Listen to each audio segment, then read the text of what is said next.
이 요한복음 11장도 예수님이 지금까지처럼 어떤 이적 사건을 일으키신 후에 하늘의 진리를 전하는 그 종전의 방식을 반복하고 있습니다. 그래서 우리가 언제나 잊지 말아야 할 것은 어떤 이적 사건은 그 사건도 사건으로서 중요한 의미를 가지고 있지만은, 그러나 더 중요한 것은 그 사건에 담긴 메시지가 중요하다는 것을 잊지 말아야 됩니다. 그래서 그런 이적 사건이라는 것은 어떤 그 메시지를 전하기 위한 예수님의 하나의 방식이었던 것입니다. 이것을 잊지 말아야 돼요. 그래서 우리는 이 이적이 중요한 것이 아니라 그 이적을 통해서 예수님이 전하고자 했던 메시지를 주목해야 하는 것입니다. 그런데 사람들은 자꾸만 그 메시지는 들을 생각을 안 하고 더 큰 이적, 더 큰 능력을 자꾸만 요구하는 이런 어리석음을 범하는 거예요. 예나 지금이나 마찬가지입니다. 그래서 우리는 이런 어리석음을 범하는 자들이 되어서는 안 되겠습니다. 1절을 보겠습니다. 어떤 병자가 있으니 이는 마리아와 그 자매 마르다의 마을 베다니에 사는 나사로라. 이 마리아는 향유를 주께 붓고 머리털로 주의 발을 닦던 자요, 병든 나사로는 그의 오라버니더라 그랬죠. 여기 베다니라는 말이 나오는데 몇 번 말씀드린 대로 이 베단이라는 말은 벳하고 아니의 합성어라고 그랬죠. 슬픔의 집이라는 뜻입니다. 과거에 우리도 그랬지만은 당시에도 한센시병, 문둥병이라고 그러면 안 돼요. 한센시병에 걸리면 가족에게 버림받았잖아요. 그리고 공동체 밖으로 쫓겨났던 겁니다. 그래서 이 버림받은 사람들이 옹기종기 모여가지고 사는 동네가 바로 베다니였던 거예요. 그렇기 때문에 이 베다니가 슬픔과 가난이 가득한 동네였던 것입니다. 그런 동네에 이제 나사로라는 사람이 살고 있었는데, 이 사람은 우리가 잘 알고 있는 이 마르다와 마리아의 오빠였어요. 그러니까 예수님은 항상 이 예루살렘에 어떤 볼일이 있어가지고 볼일 보신 다음에 그 다음에 예루살렘에서 하룻밤을 주무시는 것이 아니라 항상 베다니로 건너가가지고 그 베다니의 나사로의 집에서 신세를 지고는 했어요. 그래서 우리가 누가복음을 통해서 살펴봤잖아요. 예수님이 방문한다고 하니까 마르다가 마음이 분주해가지고 식사 준비하랴, 집안 청소하랴, 이렇게 해가지고 그러다가 이제 자기 동생 마리아를 좀 예수님 혼내주세요, 이러다가 이제 예수님에게 한마디 들었잖아요. 근데 마리아는 예수님이 오시니까 그냥 꼼짝도 안 하고 예수님 발치에 앉아가지고 그냥 예수님 얼굴을 뚫어지게 바라보면서 예수님의 말씀을 집중해서 들었지 않습니까? 그러다가 훗날 예수님의 머리와 발에 향유를 붓고 그 머리털로 닦아준 여인이 마리아였던 거예요. 바로 이 요한이 이것을 주목하고 이 1절 이하에 기록하고 있는 겁니다. 그러니까 이 나사로 가정은 비록 병들고 가난한 가정이었지만은 예수님을 아주 지극히 존경하고 따르던 가정이었어요. 그리고 예수님은 이런 나사로와 마르다, 마리아 가정을 참으로 사랑했던 것입니다. 그런데 그만 나사로가 당시 천형이라고 불렸던 한센시병에 걸려버린 거예요. 그리고 점점 이 병이 악화돼가지고 지금 사경을 헤매고 있는 이런 상황이었던 것입니다. 이 요한복음 11장은 이런 상황에서 이 나사로 가정에서 일어난 사건을 자세하게 기록하고 있어요.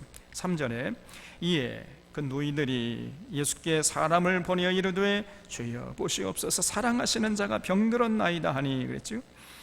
그러니까 이 누이라고 그랬으니까 마르다와 마리아죠. 마르다와 마리아가 사람을 예수님께 보냈다는 거예요.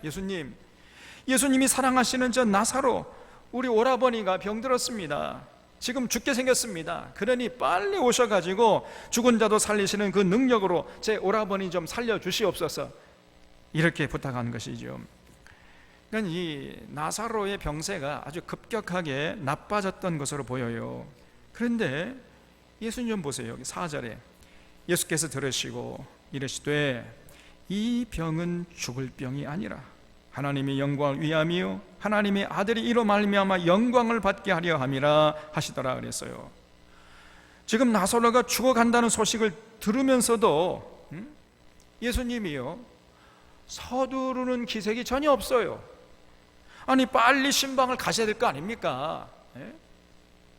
지금 예수님 뭐하고 계시는 거예요? 그냥 아니면 신방 가지 않으려면 예수님 능력이 있잖아요. 그 자리에서 그냥 기도해가지고 빨리 병을 고쳐주시든지 해야 하는데 전혀 서두르는 기색이 없는 거예요. 그러면서 이 병은 죽을 병이 아니니라. 사람 죽어가고 있는데 하나님의 영광을 위함이 하나님의 아들이 이로 말미암아 영광을 받을 병이라 이렇게 말씀하시는 거예요. 그러니까 이 예수님의 말씀을 들어보면요 이 나사로가 병든 것에는 두 가지의 하나님의 뜻이 있다는 거예요.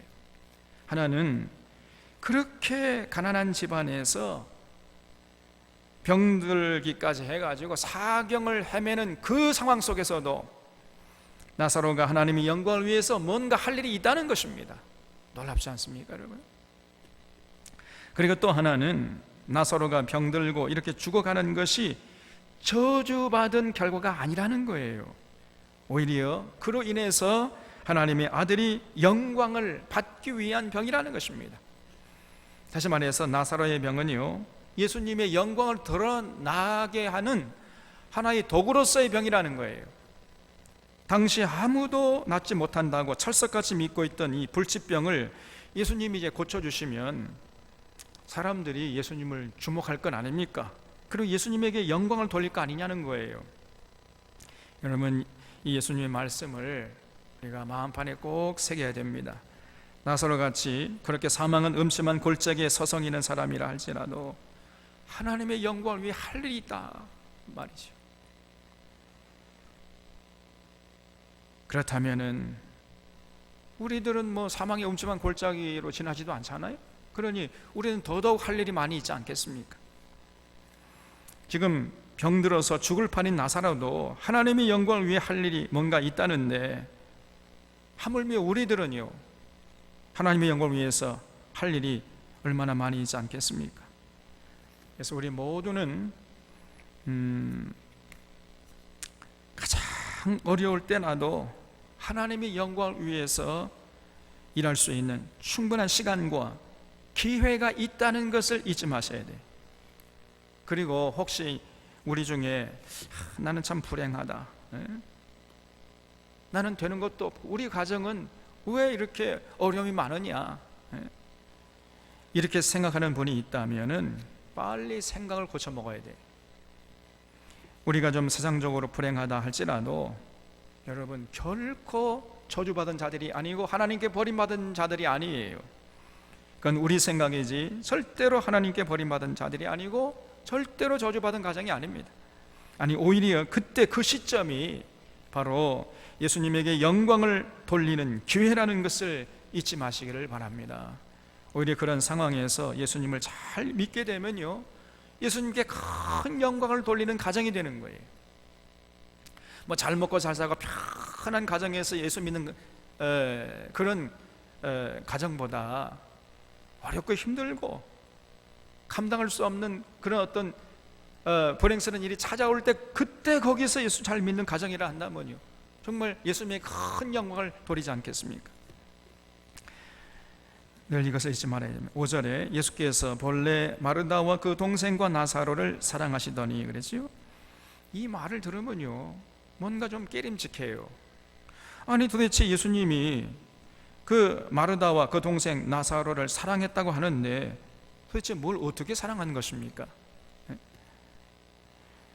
아니 우리 생각에는요 예수님이 나사로를 사랑했다면 또 그 가정을 사랑했다면은 뭐 나사로의 병을 좀 낫게 해 주시든지 좀 이 나사로의 가정 형편을 좀 경제적인 형편을 좀 낫게 해 주시든지 이렇게 하는 것이 사랑하는 거 아닙니까? 그런데 예수님은요 사랑한다면서 아무것도 해준 것이 없어요. 예수님이 그 나사로의 집에 가서 종종 주무셨다고 말씀드렸잖아요. 그런데 그러면 예수님이 그 가셨을 때 나사로가 병든 거 봤지 않겠습니까, 여러분?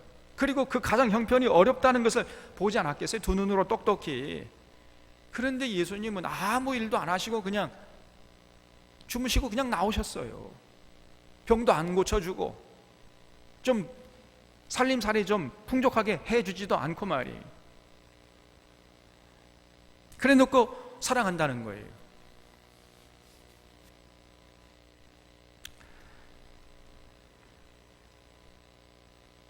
예수님의 그 능력 뒀다가 뭐 하시려고? 국 끓여 먹을 겁니까 지금? 나사로의 병도 고쳐주지도 않고 가난해서 벗어나게도 안 해주시고 도대체 뭘 사랑했다는 거예요? 우리 생각에는 도저히 이해가 안 되지요. 아무리 생각해도요, 예수님이 사랑한다고는 하는데 도대체 뭘 사랑했는지를 알 수가 없어요. 예수님이 능력이 없다면야 뭐 할 말이 없지만은 예수님이 충분한 능력이 있잖아요.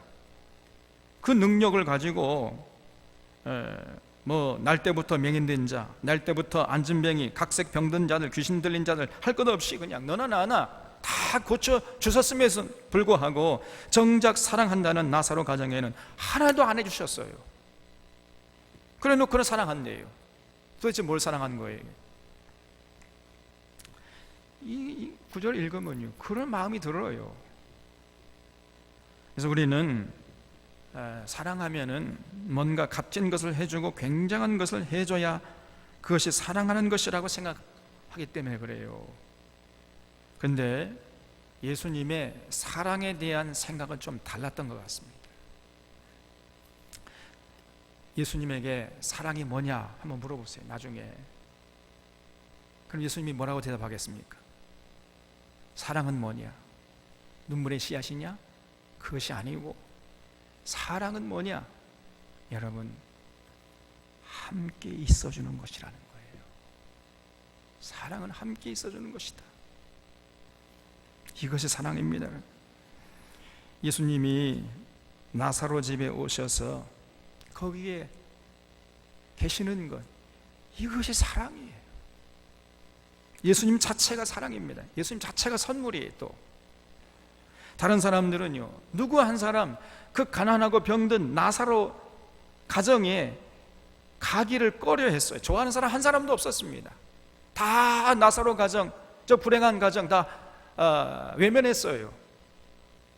그런데 예수님은 그런 가정을 부끄러워하지 않고 찾아가 주시고 그들과 함께 머무셨습니다. 그런 병들고 가난한 사람들과 친구 되는 것을 예수님은 조금 더 부끄러워하지 않았단 말이죠. 이것이 사랑이라는 거예요. 이것이. 저 사모님 잘 들으세요. 제 아내도요, 생일이 되면 뭔가 자꾸 바래요. 내 생일인데 뭐 선물 없어? 아무런 선물이 없으면은요, 사랑하느니 마느니 막 입이 이만큼 나와가지고 토라져요. 뭔가 이벤트를 바라고 서프라이즈를 바라는 거예요. 그래서 한 번은 제가요, 저도 깜빡 잊어버렸거든요. 그래서 선물을 준비했어야 되는데 못했어요. 그래가지고 아이고 이거 큰일 났다. 그래가지고 제가 보던 책을 이렇게 A4 용지에 싸가지고 무릎 꿇지는 않고 그냥 바쳤어요. 그냥. 그랬더니 그걸 펴보더니요, 냅다 팽개쳐버려. 이게 무슨 선물이야 그러면서. 그래서 제가 꼭 선물을 해야 사랑한 것이냐, 선물을 하지 않으면 사랑하지 않는 것이냐, 이렇게 함께 사는 것 그 자체가 사랑 아니냐. 내가 선물이다. 내가 선물이 나다.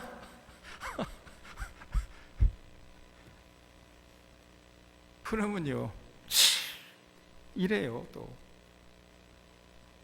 어머니 회개하십시오. 여러분, 오늘 예배 끝나면은 신랑이나 아내에게 나와 함께 살아줘서 고맙습니다, 꼭 이렇게 표현하시기 바랍니다. 왜 이렇게 세상이 조용해요? 이렇게 꼭 표현해야 돼요, 여러분. 예수님이 최고의 선물이에요. 예수님 자체가. 예수님이 머물러 계시는 가정은 예수님에게 최고의 선물을 받은 줄로 믿으시기 바랍니다, 여러분.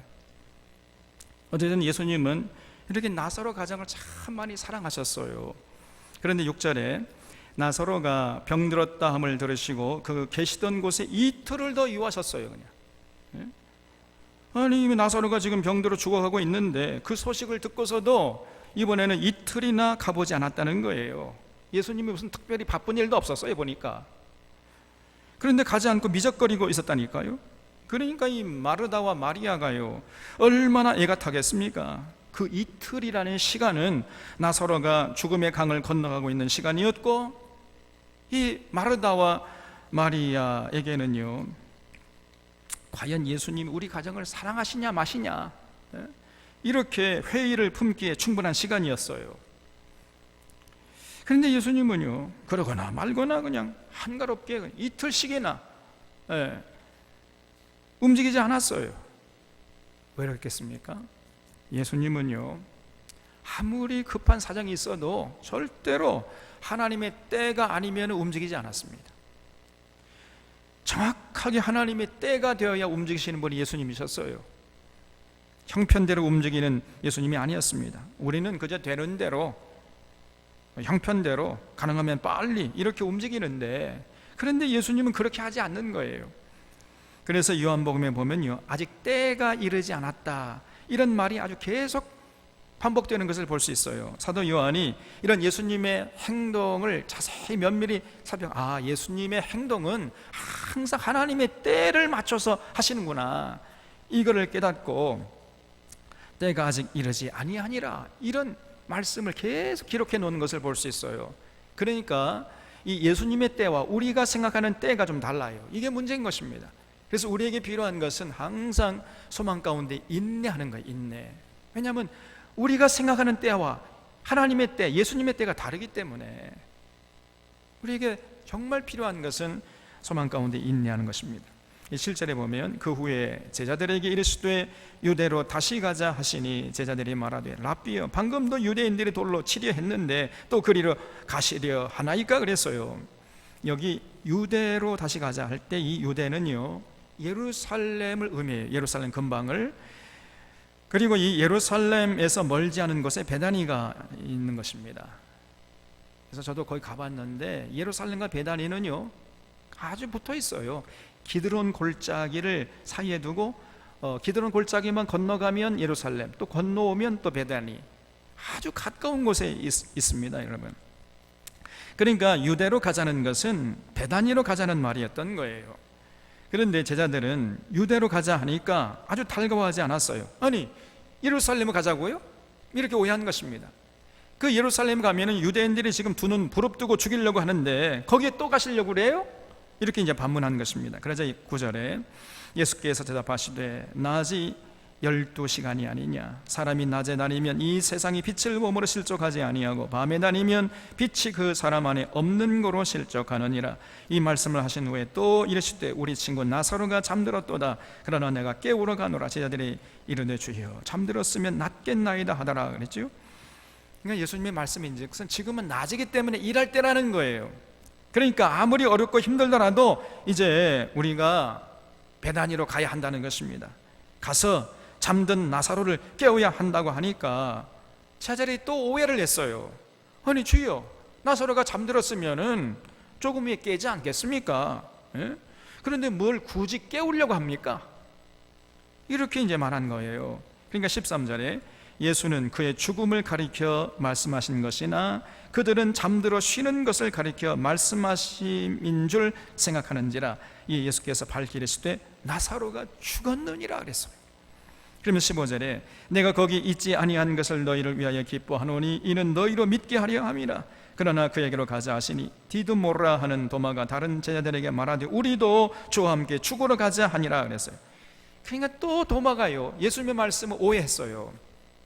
무슨 말이냐면은 예수님이 지금 죽은 나사로에게 가자 이렇게 말씀하시니까 도마가 예루살렘으로 우리 죽으러 가자 이렇게 말씀하신 것으로 오해했다는 거예요.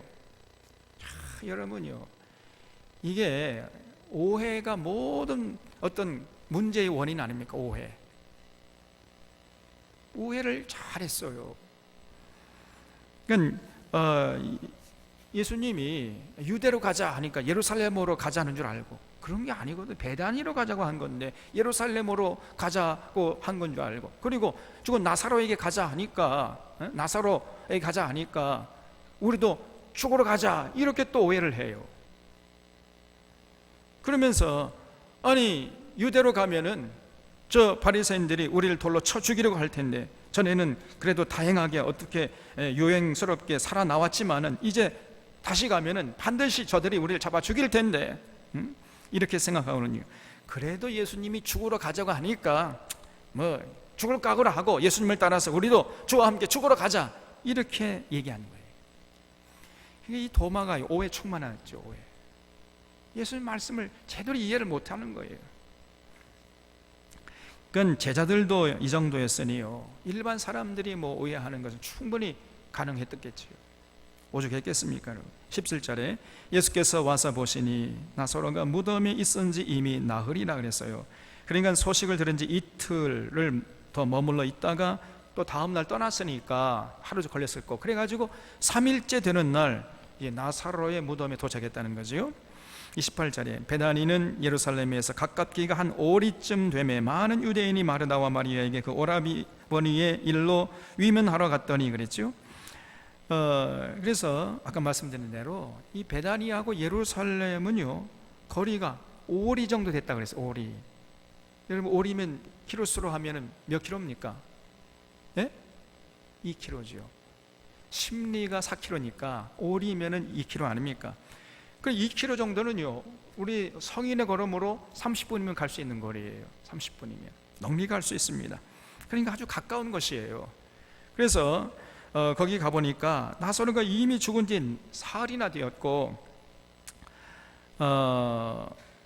나흘이나 되었고, 젊은 사람이 아이고 저렇게 장가도 가지 못하고 그냥 빨리 죽다니 그러면서 여기저기에서 많은 사람들이 지금 위문하러 왔다는 거예요. 20절에 마르다는 예수께서 오신다는 말을 듣고 곧 나가 맞이하되 마리아는 집에 앉았더라 그랬죠. 그러니까 이 마르다가 그래도 언니라고 조금 낫죠. 마리아보다는. 이 마르다는요 예수님이 오신다고 하니까 동네 그 어귀까지 그냥 쫓아나갔어요. 예수님 맞이하려고. 근데 이제 마리아는 슬픔에 잠기기도 하고 낙심이 되어가지고 아니 예수님 빨리 오셔가지고 우리 오라버니 좀 병 좀 고쳐달라고 오시지도 않고 말이에요. 그러니까 예수님이 오신다는 소식을 듣고서도 오시든지 말든지 그냥 뾰로통해가지고 나가서 맞이할 마음이 없었던 거예요, 이 마리아가. 그래서 21절에 마르다가 예수께 짜우되 주께서 여기 계셨더라 하면 내 오라버니가 죽지 아니하였겠나이다. 정말 서운한 마음이 담겨있는 얘기였죠. 예수님 왜 이제 오셨습니까? 이런 뉘앙스였던 거예요. 그만큼 이제 이 마르다가요 애가 탔던 것입니다. 22절에 그러나 나는 이제라도 주께서 무엇이든지 하나님께 구하시는 것을 하나님이 주실 줄을 아나이다 그랬죠. 이 말은 이제라도 예수님이 제 오라버니를 살려주실 줄 믿습니다, 이 말이 아니고 제발 이 오라버니의 영혼이라도 이제 편한 곳으로 좀 갈 수 있도록 기도해 주십시오, 이런 뜻이었어요. 그러니까 23절에 예수께서 이르시되 너의 오라버니가 다시 살아나리라 그랬어요. 놀라운 얘기입니다. 마르다가 이르되 마지막 날 부활 때에는 다시 살아날 줄을 내가 아나이다. 예수께서 이르시되 나는 부활이요 생명이니 나를 믿는 자는 죽어도 살겠고 무릇 살아서 나를 믿는 자는 영원히 죽지 아니하리니 이것을 네가 믿느냐? 이르되 주여 그러하외다. 주는 그리스도시여 세상에 오시는 하나님의 아들이신 줄 내가 믿나이다 그랬어요.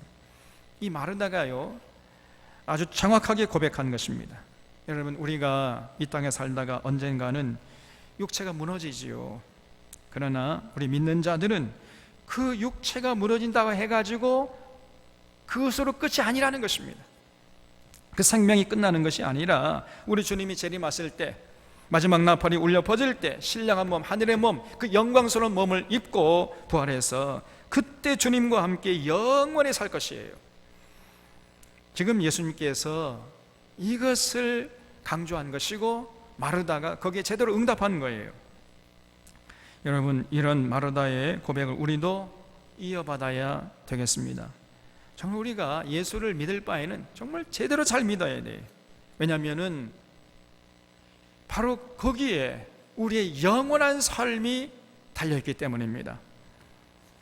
그러면 내가 믿느냐 할 때 우리가 예수님을 믿는다고 하는데 도대체 이 예수를 믿는다는 것이 무슨 의미가 있는 거예요? 나를 믿는 자는 죽어도 살겠고 할 때 여러분, 이 말이 과연 무엇을 의미하겠어요? 예수님을 믿는다는 것, 여러분 잘 생각해야 됩니다. 그냥 교회 왔다리 갔다리 한다고 해서 예수 믿는 게 아니에요. 예수 믿는다는 것은 예수님께서 하늘에서 내려오신 생명의 떡이심을 믿는 거예요. 그리고 예수님이 세상의 빛이심을 믿는 것이고, 예수님께서 바로 하나님이 보내심하고 약속해 주신 그리스도의 메시아 되심을 믿는 것입니다. 그러므로 그 예수님을 사랑하고 그 예수님의 가르침에 충성되게 성실하게 따라 살겠습니다, 이렇게 고백하는 거예요. 그렇기 때문에 그 예수님이 언젠가 하나님이 보내주시며 약속하신 그 그리스도 메시아이기 때문에 예수님은 죽은 자도 살릴 수 있는 능력을 가지신 분이십니다. 이것이 바로 예수 믿는 것입니다. 그래서 그 예수님의 가르침에 순종하면서 충성되게 담대하게 살아가는 것, 이것이 바로 예수 믿는 거예요. 우리 사론의 교우들이 이런 진정한 믿음의 소유자들이 되시기를 바랍니다.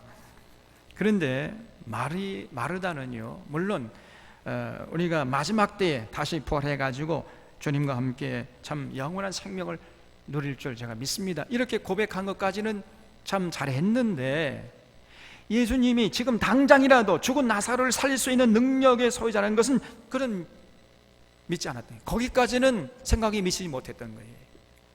이 마르다의 여기 한계입니다, 이게.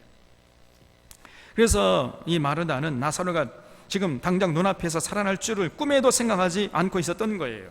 그래서 27절에 이 말을 하고 돌아가서 가만히 그 자매 마리아를 불러 말하되 선생님이 오셔서 너를 부르신다 하니, 그랬지요. 지금 당장 오라버니가 살아날 수 있다는 것은 꿈에도 생각하지 못하고 자기 동생 마리아에게 가가지고 예수님이 너를 부르신다 이렇게 전해줬어요. 그러나 사실은 예수님이 마리아를 부른 게 아닙니다. 예수님 부르지 않았어요. 마리아를 안 불렀는데 마리아가 너무 비통해하면서, 아니 예수님이 오셨다고 함에도 불구하고 뾰루퉁 해가지고 그냥 앉아 있으니까 마르다가요 굉장히 민망한 거예요, 예수님 앞에서. 그리고 안쓰럽기도 해가지고 예수님이 부르지도 않았는데 예수님이 너를 부른다 이렇게 전한 것입니다. 그러니까 무슨 말이냐면, 너 이렇게 앉아있으면 어떡해, 지금 예수님 오셨는데 빨리 나가서 예수를 맞이해야 할 거 아니냐, 이런 뜻이었던 거예요. 그러니까 29절에 그때 비로소 이제 마리아가 정신을 차리고 마리아가 이 말을 듣고 급히 일어나 예수께 나아가매, 그랬지요. 비로소 이제 반응을 하기 시작한 거예요. 그러니까 30절에 예수는 아직 마을로 들어오지 아니하시고 마르다가 맞이했던 곳에 그저 계시더라 그랬어요. 참 예수님도요, 마르다는 나와서 자기를 영접하는데 마리아가 안 보이니까요 그냥 동네 어귀에 그 나사로 집안에 들어오지 않고 동네 어귀에 그냥 그때까지 마리아가 나올 때까지 서 계셨다는 거예요. 참 예수님도 마리아가 나와서 영접할 때까지 그냥 그 자리에서 서 있었어요. 지금 그런 말이죠. 31절에 마리아와 함께 집에 있어 위로하던 유대인들은 그의 급히 일어나 나가는 것을 보고, 이 그라는 것은 이 마리아죠, 이 그녀로 받아야 됩니다. 사실은 그녀의 급히 일어나가는 것을 보고 곡하러 무덤에 가는 줄로 생각하고 따라가더니 마리아가 예수 계신 곳에 가서 배엎고 그 발 앞에 엎드려 이르되 주께서 여기 계셨다면 내 오라버니가 죽지 아니하였겠나이다 하더라. 그러니까 이 마르다처럼 마리아도요, 예수님 보자마자 그냥 넙죽 엎드리면서 그냥 볼멘 소리 하는 거지요. 예수님이 계셨더라면 우리 오라버니가 죽지 않았을 텐데 예수님 왜 이제 오십니까? 이런 얘기죠. 그러니까 33절에 예수께서 그가 우는 것과, 이것도 그녀죠, 그녀. 성경을 다시 번역할 때 이것부터 바꿔야 돼요. 그녀가 우는 것, 꼭 남자가 우는 것처럼 생각되잖아요. 그래서 마리아가 우는 것과 또 함께 온 유대인들이 우는 것을 보시고 심령에 비통히 여기시고 불쌍히 여기사 그랬어요. 여러분 거기 한번 쳐보세요. 예수님이 심령이 비통히 여기시고 불쌍히 여기셨다. 이것이요, 예수님의 마음이 하나님의 마음이에요. 여러분 우리가 행복하면요, 하나님도 행복하신 겁니다. 우리가 불행하잖아요. 그럼 우리만 불행한 것이 아니라 하나님도 불행하신 거예요, 이게. 그래서 하나님이 눈물을 흘리시는 것입니다. 하나님은요, 우리의 행복을 간절히 원하세요. 그러므로 우리가 하나님을 위해서라도 우리는 반드시 행복하게 살아야 돼요. 그러면요, 그 비결이 뭐겠어요? 다른 게 아닙니다. 하나님의 뜻을 따르는 거예요. 하나님이 규례와 율례와 법도를 따라 사는 것입니다. 그러면 우리가 참 평안과 기쁨과 자유함을 만끽하면서 하늘의 생명을 풍성히 누리면서 살게 되고, 그렇게 행복하게 사는 모습을 보시면서 우리 하나님이 행복하신 거예요. 이걸 꼭 잊지 마시길 바랍니다. 34절에 이르시되 그를 어디 두었느냐? 이르되 주여 와서 보옵소서 하니 예수께서 눈물을 흘리시더라 그랬지요. 예수님이 비통한 마음으로 이 나사로가 누워있는 것으로 가서 보시고 눈물을 흘리셨다는 겁니다, 여러분. 그래서 이 복음서를 보면요, 예수님이 눈물 흘리셨다는 기록이 두 군데 나와요. 한 군데는 예수님께서 예루살렘 성에 입성하시면서 예루살렘아, 예루살렘아, 그 예루살렘의 타락성을 보시고 피눈물 흘리셨습니다, 여러분. 그리고 또 한 번은 이 나사로의 가정에 가가지고 나사로의 죽음을 보고 눈물 흘리셨습니다, 여러분. 하나님도요, 여러분 눈물 흘리세요. 제가 언젠가 하나님도 눈물 흘리십니다 그랬더니요, 아니 어떤 청년이 저한테 묻기를, 하나님도 눈물 흘리세요? 하나님은 하나님이신데 하나님이, 아니 어떻게 하나님이 신이 눈물 흘립니까? 이렇게 묻더라고요. 제가 깜짝 놀랐습니다. 전혀 성경에서 계신 하나님을 모르는 거예요. 여러분, 우리 하나님은 인격이세요. 희노애락을 느끼실 줄 아는 인격이십니다. 로봇 기계가 아니에요. 인격이세요. 우리가 행복하게 살아가는 모습을 하나님 기뻐하시고 행복해 하시고, 우리가 참 불행하게 살아가면 하나님이 불행을 느끼시다가 슬퍼하시고 피눈물 흘리신단 말이에요. 그거 잊지 말아야 돼. 그래서 36절에 이에 유대인들이 말하되 보라 그를 얼마나 사랑하였는가 하며 그중 어떤 일은 말하되 맹인의 눈을 뜨게 한 이 사람이 그 사람은 죽지 않게 할 수 없었더니 하더라 그랬어요. 그러니까 이렇게 예수님이 눈물을 흘리시는 모습을 보고 어떤 사람은 저 예수가 말이야, 저렇게 가난한 베다니 동네 사는 나사로 가정과 나사로를 정말 이 정도로 사랑했는가? 그러면서 예수님이 우시는 모습을 보고 감동을 받았다는 거예요. 그런가 하면 또 어떤 사람들은요, 아니 이제 맹인의 눈도 뜨게 했으면서 말이야, 나사로는 죽게 했네, 그러면서 눈물을 흘려? 아니 그러려면은 원천적으로 나사로를 죽지 않게 해주면 될 거 아니야. 죽게 해놓고는 또 눈물을 흘리네? 저 위선지 아니야 저거? 또 이렇게 나왔다는 거예요. 그러면 빈정대요. 또 똑같은 사건을 보고서도요, 이렇게 반응이 달랐던 것입니다. 지금도 그래요. 똑같은 상황을 접하면서 그 반응은요 천차만별입니다. 사람이요 이렇게 복잡한 동물이에요. 요즘에 그걸 정말 좀 뼈저리게 느낍니다. 아니 똑같은 사건을 보면서 왜 그렇게 생각하는 것이, 말하는 것이, 행동이 다른지요 이해할 수가 없는 거예요. 사람이 얼마나 복잡한지 모릅니다. 다 내 생각 같지가, 내 마음 같지가 않아요, 여러분. 그래서 언제나 이걸 생각해야 됩니다. 모든 사람이 똑같은 시각을 가지고 이 사건과 이 역사를 보는 게 아니구나. 그래서 나 조금 좀 다른 생각을 가지고 다른 얘기를 한다 할지라도 노여하거나 슬퍼할 필요가 없어요, 여러분. 잊지 말아요.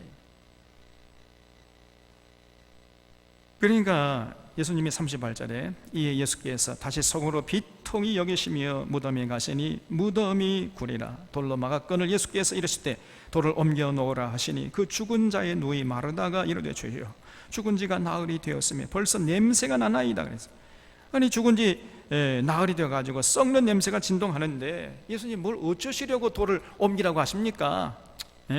아니 이제 죽은 거 봤으니까 고기나 하고 집에 갑시다, 그냥 이렇게 말한 거지요. 그러니까 40절에 예수께서 이르시되 내 말이 네가 믿으면 하나님의 영광을 보리라 하지 아니하였느냐. 이렇게 단호하게 말씀했어요. 주셔보세요. 내 말이 네가 믿으면 하나님의 영광을 보리라.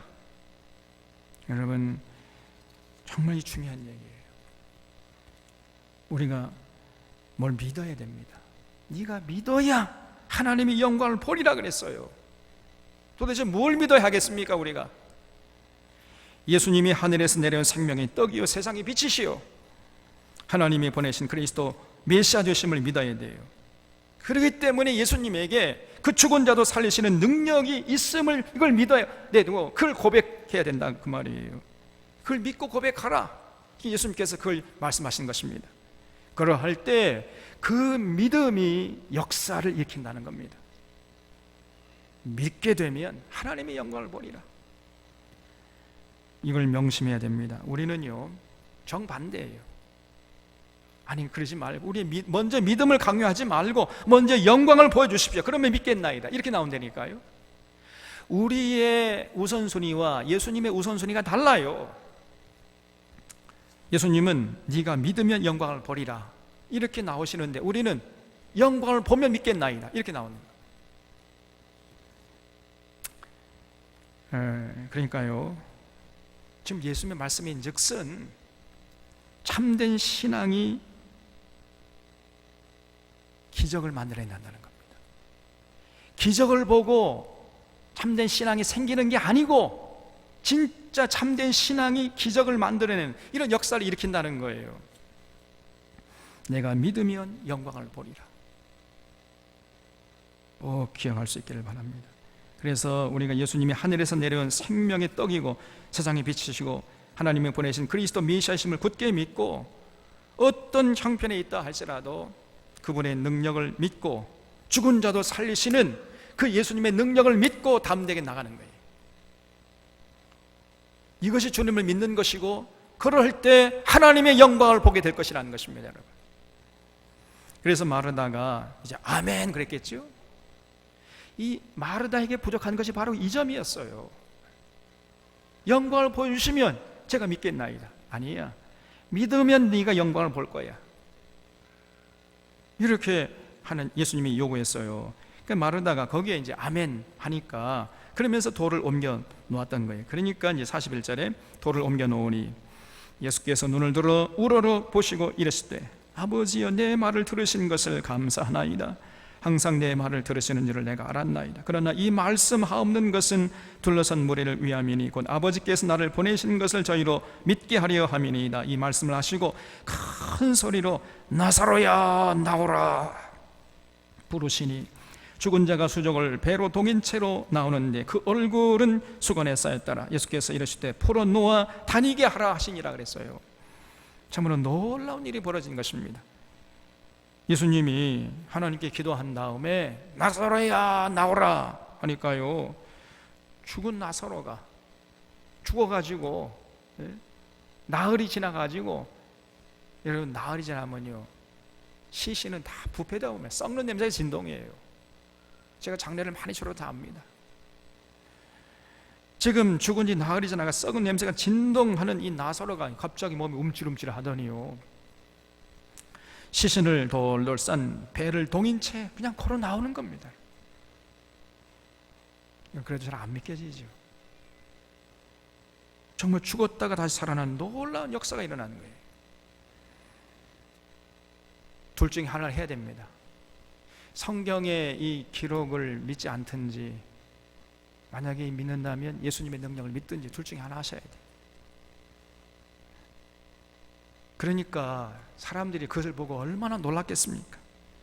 이렇게 해서 이 나사로의 병이 오히려 예수님께 영광을 돌리는 계기가 되었던 거예요. 그래서 45절에 마리아에게 와서 예수께서 하신 일을 본 많은 유대인이 그를 믿었으나 그 중에 어떤 자는 바리새인들에게 가서 예수께서 하신 일을 알리니라 그랬습니다. 꼭 두 종류의 사람이 있다니까요. 그 나사로가 다시 살아나는 모습을 본 다음에 사람들의 반응이 두 가지로 갈라졌습니다. 한 사람들은 예수님을 영접하는 사람들이 있는가 하면은 죽어가지고 썩은 냄새가 풀풀 나는 나사로를 살렸음에도 불구하고 그래도 안 믿어요. 그리고 이 사람들이 쪼르르 그저 바리새인들에 가가지고 고자질을 했다는 거예요. 이런 사람들이 있었다는 겁니다. 정말 이런 사람들은 구제불능이지요. 그런 사람들은요 절대로요 예수 못 믿습니다. 그냥 죄 가운데 먹고 살다가 그냥 죽는 거예요. 이런 사람들은요 스스로 자기 모독을 절대로 이 사람들은 구원할 수가 없어요. 구제불능입니다. 47절에 이에 대제사장들과 바리새인들이 공회를 모으고 이르되 이 사람이 많은 표적을 행하니 우리가 어떻게 하겠느냐?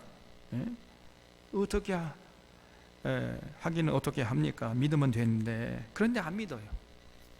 안 믿고는 이 사람들이 여러분 자꾸만 더 큰 표적을 구하는 겁니다. 원래 이 사람들은요 예수님에게 나와가지고 뭘 요구했죠?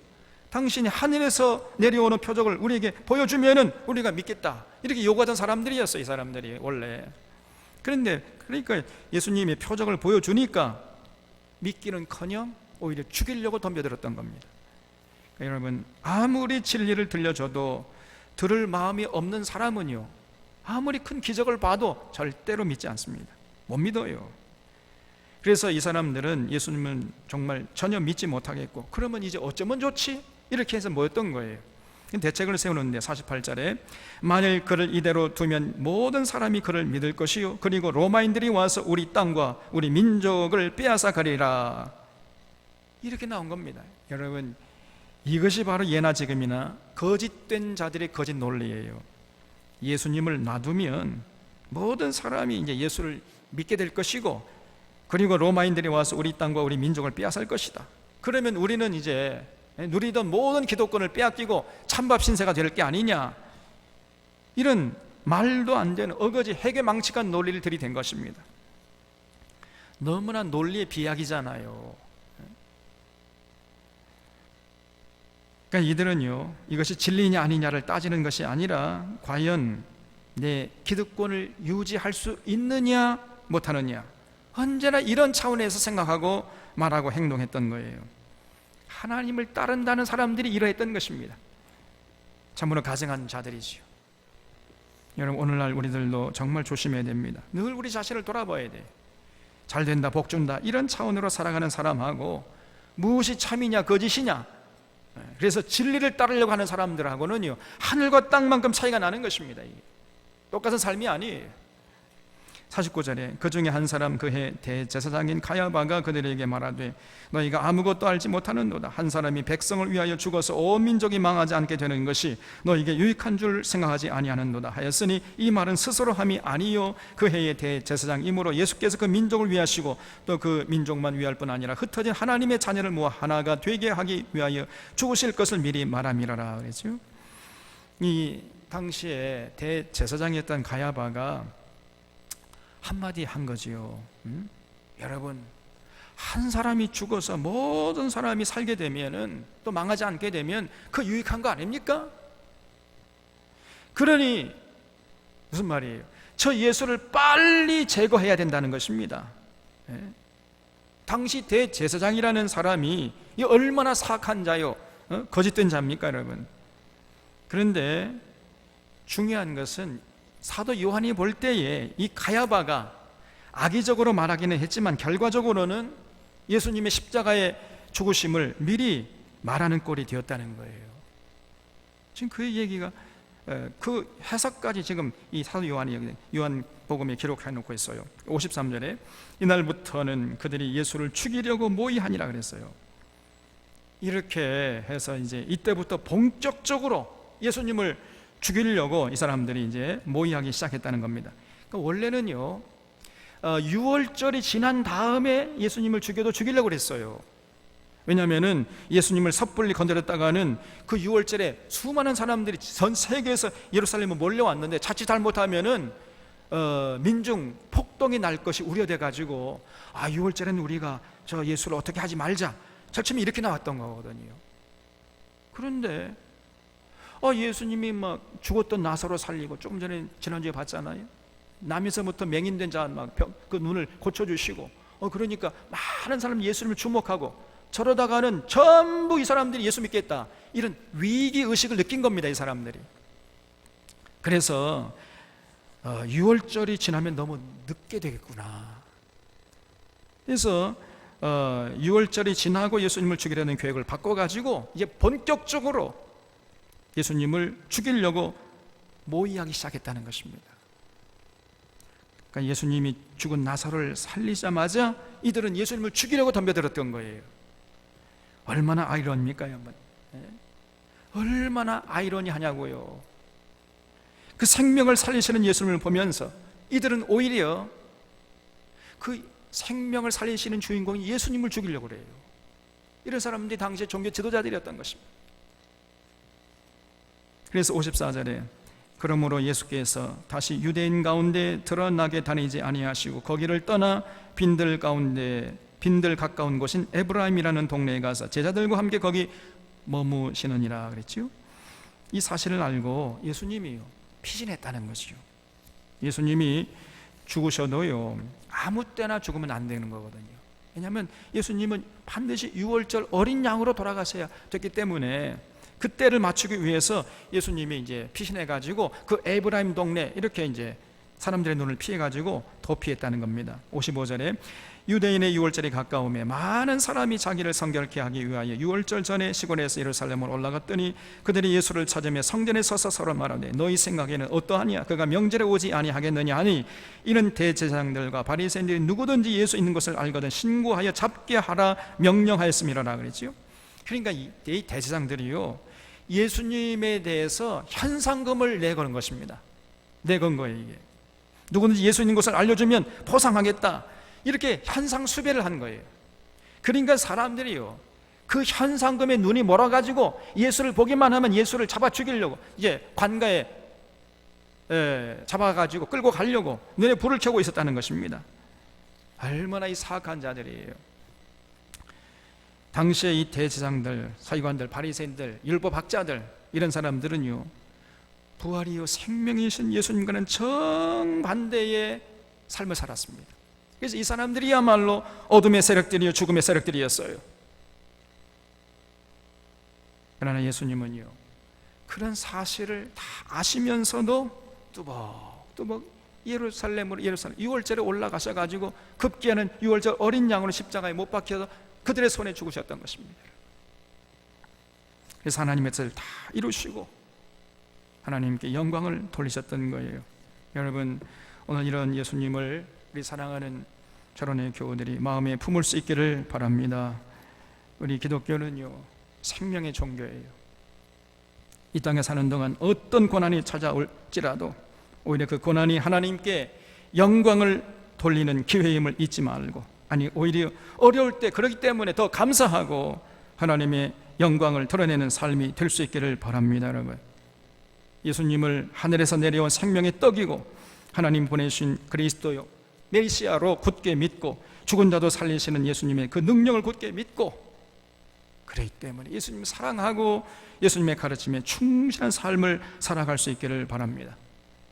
그래서 시들어가는 모든 생명들을 회복시키고 심지어 죽은 나사로까지 살리시는 그 생명의 예수님과 늘 동행하면서 그 생명의 향기를 이웃에게 전파하는 복된 삶이 되시기를 바랍니다. 기도하겠습니다.